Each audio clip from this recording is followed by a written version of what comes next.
Cześć kochani, witam Was. Dzisiaj zapraszam Was na przepis na pyszną brukselkę zasmażaną z boczkiem i kasztanami jadalnymi. Jest to przepis, który często gości na moim stole, szczególnie w sezonie jesienno-zimowym. Przepis, który przekona nawet tych, którzy brukselki nie uwielbiają. Jest naprawdę smaczna. Do oglądania filmiku. Do zrobienia brukselki wykorzystam pół kilograma brukselki, łyżkę masła, 80 g pokrojonego wędzonego boczku oraz około 15 kasztanów jadalnych, które wcześniej upiekłam i pokroiłam. W garnku zagotowuję wodę, którą lekko osolę. W międzyczasie obieram brukselkę, zdejmuję z niej wierzchnie liście, a spod brukselki, tutaj gdzie jest głąb, przecinam tak na krzyżyk.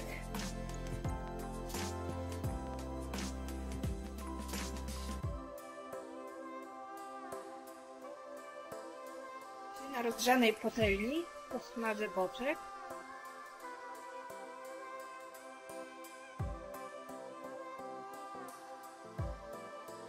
Ok, woda nam się zagotowała. Do gotującej wody wrzucam brukselkę i gotuję ją przez 5 minut od momentu, kiedy woda ponownie się zagotuje. Ważne jest to, żeby czas gotowania nie przekroczył 5 minut. Jedynym tak naprawdę powodem, dlaczego ludzie nie lubią brukselki, jest zapewne to, że podaje się ją zazwyczaj rozgotowaną w takiej postaci, kiedy już smakuje naprawdę niezbyt przyjemnie, a jej zapach też pozostawia dużo do życzenia. 5 minut, nie dłużej, od momentu, kiedy woda ponownie nam się w garnku zagotuje. Woda ponownie się zagotowała. Nastawiam teraz 5 minut i odliczamy. 5 minut minęło, brukselka jest już ugotowana, al dente. Teraz przełożę ją do zimnej wody.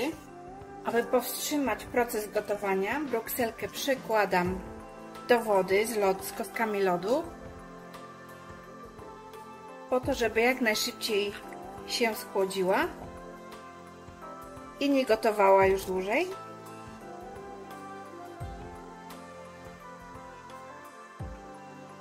Pozostawię ją w tej wodzie na kilka minut. Jeżeli tak jak ja macie dużą brukselkę, w tym momencie możecie ją przepołowić.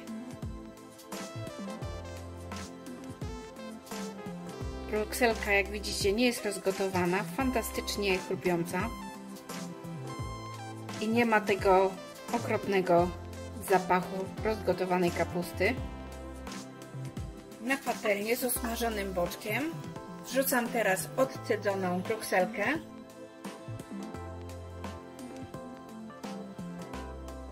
i chwilkę podsmażam wszystko razem. Dodam łyżkę masła,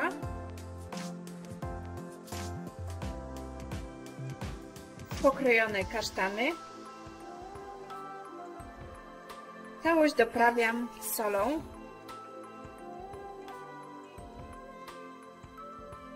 i pieprzem.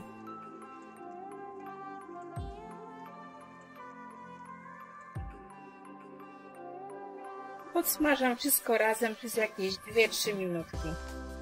Nasza brukselka jest już gotowa. Na pewno będzie smakowała dużo lepiej niż ta tradycyjna brukselka. Przekonałam do niej już kilka osób, więc wierzę, że Wam również ten przepis się spodoba. Jest naprawdę smaczna.